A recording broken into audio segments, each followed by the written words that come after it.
Hey, I'm Pops Roberts, and in today's video with Saffron, we're diving headfirst into the world of sampling. This is where we take existing sounds and turn them into musical gold. We'll explore the ins and outs of sampling, breaking down modes, transposing tricks, tempo matching hacks, and the art of filtering and editing samples. So get ready to transform your sounds and make them your own. Let's craft some next level beats together. To look at sampling, I'm going to load up one of my favorite devices in Ableton Live, which is the Simpler.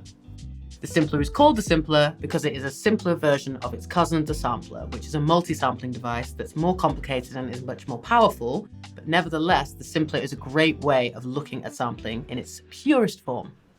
Simpler lives in the instrument section of the browser library because it's still a MIDI instrument, it's still a virtual instrument of a nature, and I'm going to drag and drop that onto my MIDI channel. Straight away, we have the main parameters loaded up, but the first thing I notice is that it's asking me to drop a sample here, which I'm going to do. I found this drum beat and I'm just dragging it into that pane, and there we go. Straight away we can see the waveform. So let's have a look at the modes that come with Simpler. We start with the classic mode, which is like the classic sampling machines, and the reason it is different to the others is simply how it behaves when we perform it. So with the classic mode, when I click and hold down, it plays throughout the sample, but when I let go it stops immediately.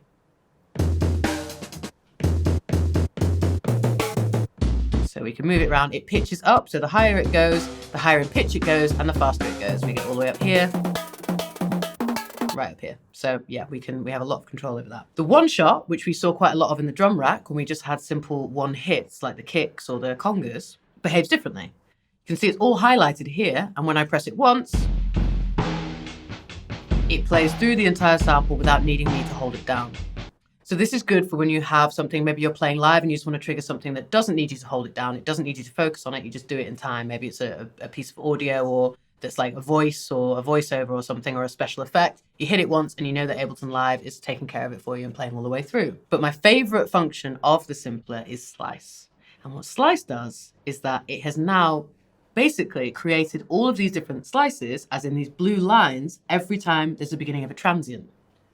Transients are every time there's a sound event that creates these peaks. So every time the drummer, in this case, is hitting one of the different surfaces, it is creating a transient. You can see bigger ones like that, which are the louder instruments, and smaller transients here that are the quieter artifacts. And sometimes you'll have some that are really quiet that you don't need to have assigned to a key. You can see that on here, my actual interface has changed. So the push now has only got lit up buttons that correspond to the slices. So it doesn't need the full amount. So you can see now that I only have a certain amount of buttons populated on the push because this is just as many slices as there are in this particular sample. So now each hit, individual hit, is tethered to a different button. So I can re-perform all of these hits as myself, but not in the same order.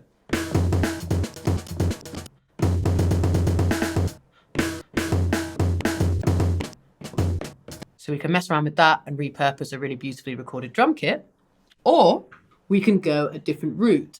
But first, what I want to do is I have almost too many here, and some of them, like that, I don't need that. It's unnecessary. And that's because the transients are set to a very high sensitivity. So Ableton Live has been looking for every single possible transient, including quiet ones like that I have no need of.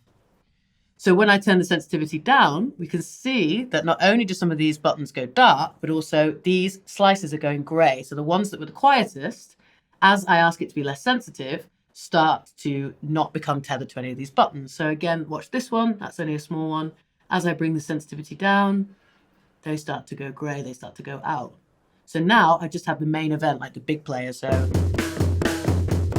the main ones that I would want. What I also love about this is that here, now that I've made these slices less sensitive, the slice will run from slice to slice, so blue to blue. So here, find it, there, I've got the snare, but I've also got the hi-hat afterwards. So I can have this nice flowing effect, rather than having really short slices that are going to be harder for me to program and make them sound natural. So it's a really nice way of cutting up these grooves to be able to re-perform them. We don't only have to slice it by transient, that's just the default. So if I go to how it's sliced by, we have transient, we have beat. So I can see that this beat in the sample, the shimmy sham, is 138 BPM. And also my project is automatically, because this was the first thing I dragged into it, it's automatically at the same BPM. So I know that this is now bang in time with the project. So if I go to beat, I can change it by division. So it's now simply cutting up the sample. Nice. It's just cut it into these sections.